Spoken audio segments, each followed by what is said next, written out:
So tonight you're learning about metrics.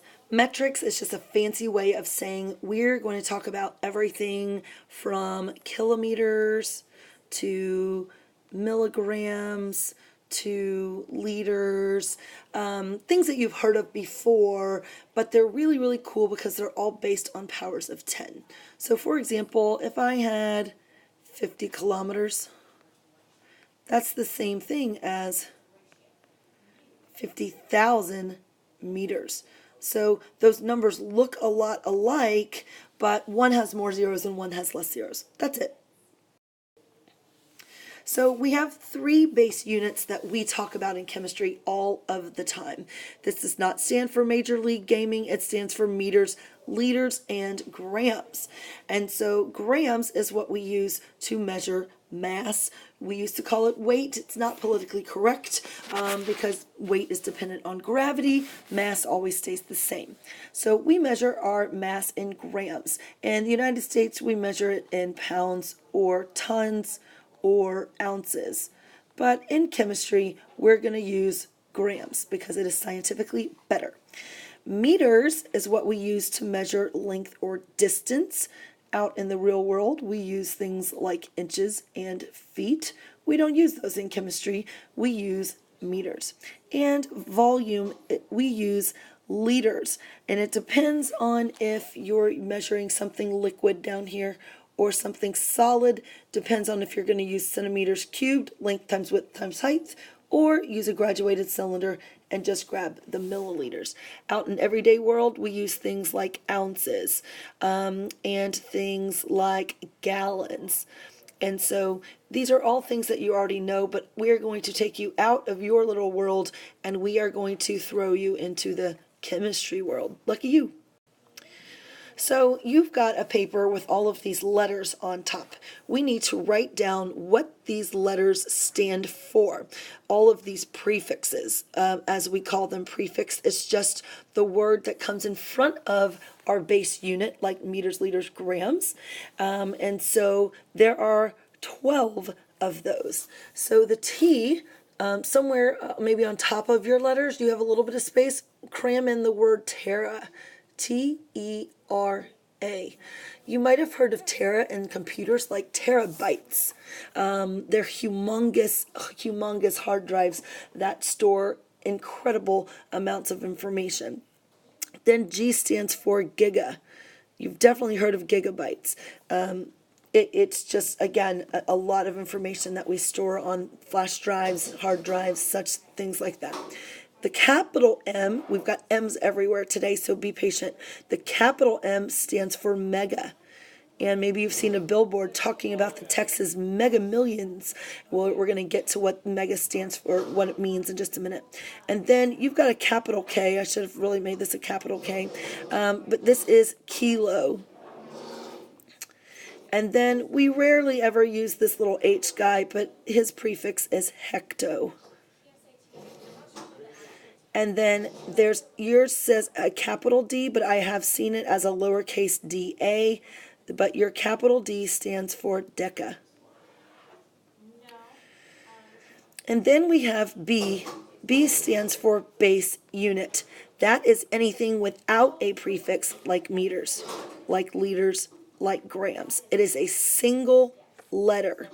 All of these guys, we're going to put one of those base units on the end, like terameter, gigameter, megameter, kilometer, hectometer, or decameter. And so these are just prefixes that come in front of the base. Then on the other side of base, you have a lowercase d that stands for deci, centi, milli. So there's a lowercase m, and it's very different than your uppercase M. Then you've got this little U-shaped thing with a stick on it. It's called a mu, M-U, but his name is really micro. So that little U thing stands for micro. You might have heard of micro machines. They're tiny. So anything that's got a micro, like a microscope, you're using to look at tiny things. And then N stands for nano, like nanoparticles. nanometers, very, very small. And then pico is super teeny, and he is the P, kind of like pico de gallo. And so that is what all of your prefixes mean. Now, it kind of gets hard to remember. So I have this stupid sentence. I'm just going to say it out loud. I'm not going to write it down. But it's scandalous. Are you ready? It goes like this. Thank God my killer had the drugs because he was doing cocaine and meth under Nana's porch. If you think that's hilarious, you can write that down. I'm going to refrain from writing it out on paper. But once again, thank God my killer had the drugs because he was doing cocaine and meth under Nana's porch. That's ridiculous. But it helps you remember, so I don't care. So next we need to figure out how many places away from base are all of these prefixes. Let me show you what I mean. So base is right here in the middle, and base is 0 spots away from base. It is base. Deca is 1 place away, so put a 1 under your D. Hecto is 2 places away. Kilo is 3. Now, before you go on, there are some numbers or some letters that go in between this capital M and this capital K that nobody knows the name of, that nobody ever refers to, that nobody ever uses, so we're not going to use them either. So hidden in between the K and the M is your imaginary 4 and your imaginary 5. Just trust me. Then that means mega is really 6 places away. Giga is 9 places, and tera is, 12. 12 places away from base. The same exact pattern happens on the other side. Deci is 1 place away from base. Centi is 2. Milli is 3. Micro is 6. Nano is 9. And pico is 12. The next thing, you have an arrow right in the middle of your page that kind of goes like this.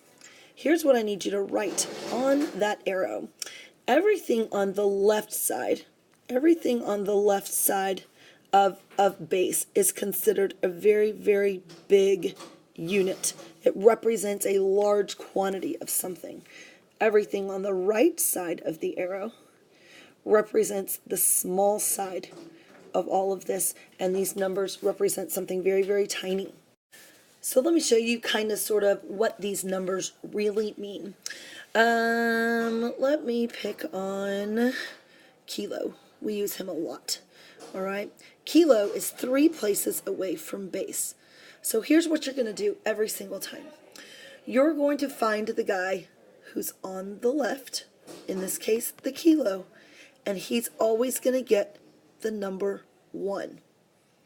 So what I'm saying is 1, let's do grams. 1 kilogram is equal to how many base units?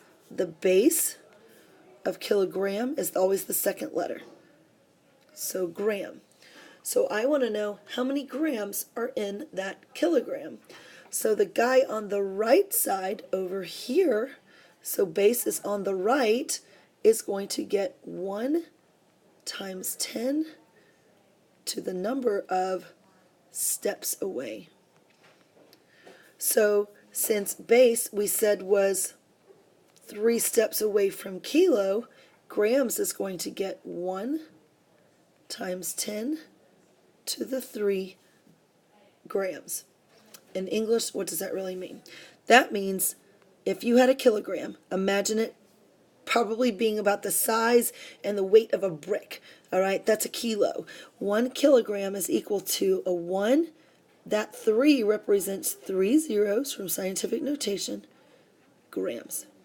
We really don't care which way you write this. either they are both equivalent, but when I'm teaching you this with all of these letters and all of these steps, I really feel like the scientific notation is just easier for your brain to process. If you just know when you woke up this morning that a kilogram and 1,000 grams, go with it. That's fine. But a lot of us did not wake up with that information in our head, and so we're having to learn it right now. So in that instance, I would just stick with the scientific notation. Let me show you another one. Now, let's look at micro, because he's pretty weird. All right, let's look at micro. We want to compare micro to home base. Let's use meters this time. So the base of micrometers is meters. So we're comparing meters to micrometers, and we want to know what that relationship is. That was the bell. Awesome. So what you're going to do at this point is you're going to say, which one of those two guys is furthest to the left, base or micro? So it's base. The guy on the left, that means he's a larger thing. A meter is larger than a micrometer. The larger guy is going to get a number 1. So that 1 meter has how many little baby micrometers on it? And so micro is 6 steps away. So he's going to get this. 1 times 10 to the 6th micrometers. So that's how you would set up just those relationships. All right, one last one. See if you can beat me and get it done before I do. I want to compare gigameters. No, I don't. I lied. I don't want to do gigameters. I want to do megameters to base. Megameters to base. And so I'm going to compare capital M mega, little m meters. And I'm comparing that to base, which is lowercase m. So I say, well, who's bigger? Well, the guy on the left is always the biggest. He's going to get a 1. So in 1 megameter. So at this point, I'm going to stop and show you this because kids mess this up all the time. They think that because the 6 is with this m, that the 6 belongs down here with the big M as well, and that's not true. The 6 is just telling me how many places away from base it is. It doesn't mean that mega gets the 6. Never. Okay? And so just be careful with that because you might mess that up if you're rushing. And so mega gets the 1. Base unit, however, is smaller, so he's going to get the 1 times 10.